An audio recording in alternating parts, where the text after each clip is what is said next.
writers more likely to sell a novel or a short story? Well, many, many more novels are sold in this country than short story collections.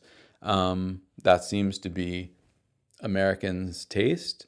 If you go to other countries, it's not the same proportions. There are definitely other countries that sell a higher percentage of short story collections.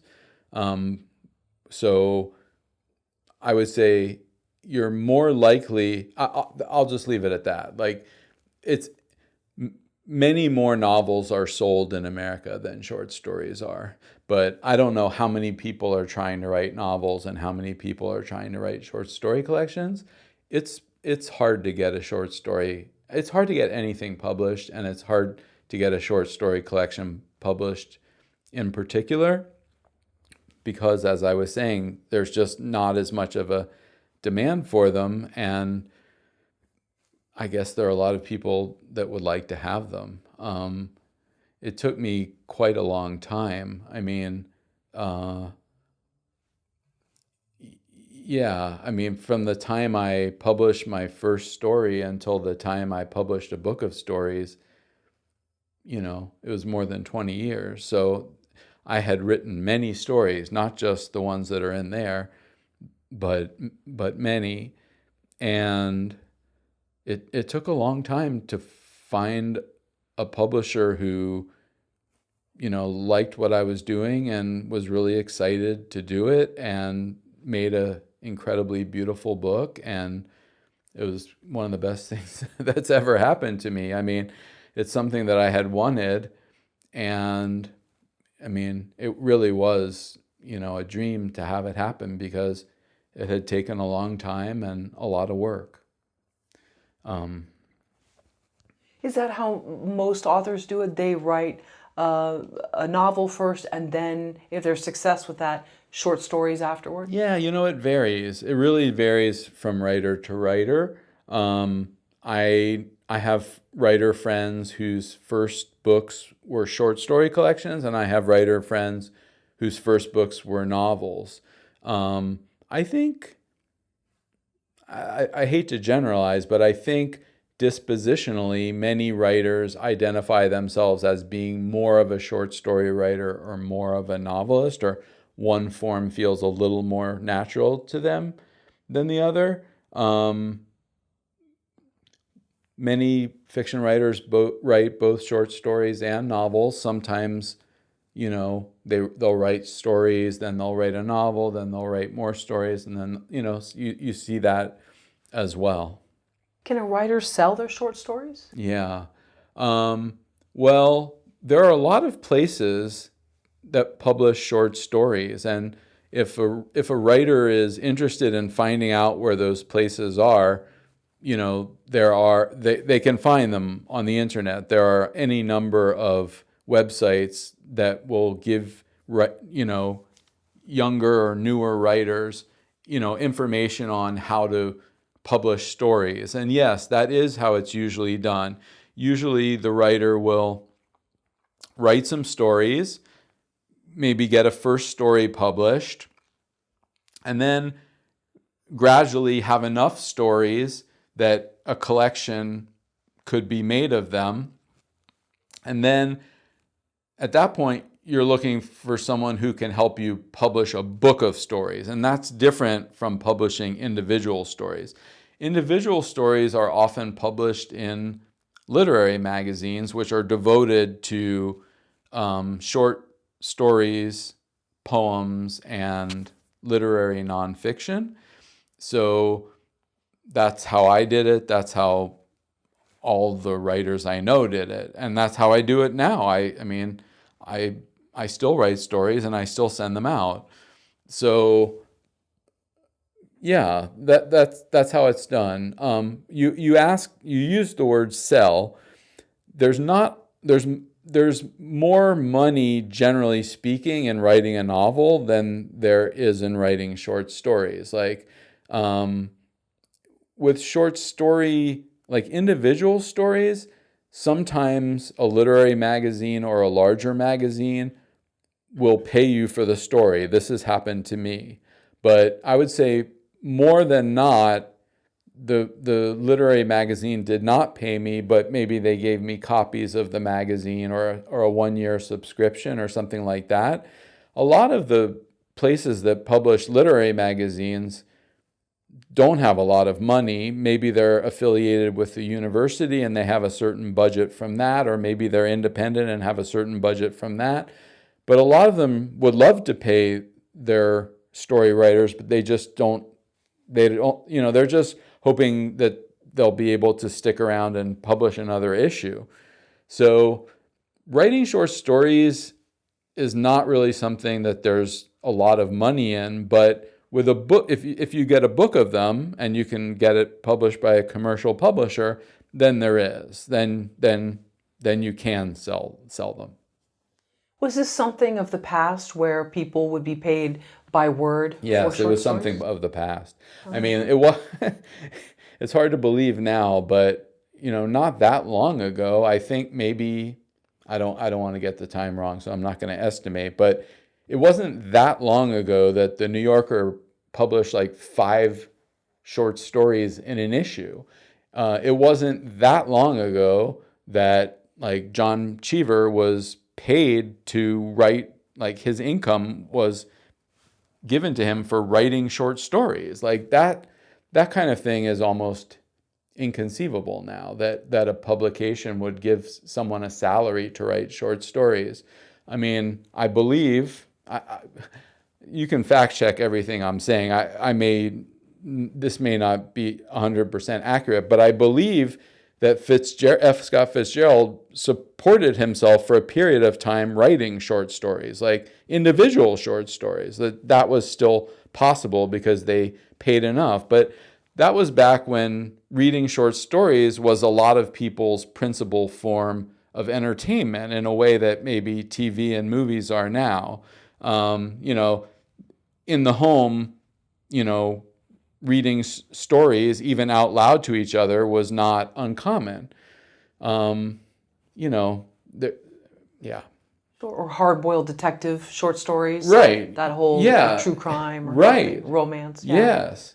I think, I mean, it's just it's not a form of popular entertainment to the extent that it was. Yeah. Well, it'd be nice to see it kind of make a resurgence. But periodically it does, and then periodically you'll see a book of stories do really well, and you'll be, wow, or a story will go viral or something, and it will be read by in the millions. So I mean, it does happen, but not as often. What advice do you have for writers that do want to submit their short stories to publications, either if they're paying or if they're just, they'll get a year subscription or they'll have their story hosted on a website? Yeah, they need to do some internet searching for different sites. Off the top of my head, I can't name those sites, but there are a number of them. I use them. I've been using them relatively recently. These are places that sort of will list like 500 magazines that publish fiction, and then obviously that's too much information to deal with. So what you can do is, if you get a large number of magazines that publish fiction, then what you can do is you can read what kind of stuff they publish, and then you can actually visit their websites, and on the website there's usually samples that they post of writing that they publish, so you can see if what you write is in some way comparable or in the same general league as what they publish. Because if what you're writing is very different from what they're publishing, then it's wasting your time to send to them because they're not the right place for you. So first you have to find like a pretty sizable list of places that do publish short stories. And then you need to read up on these particular magazines. Do they publish detective stories? Do they do humor?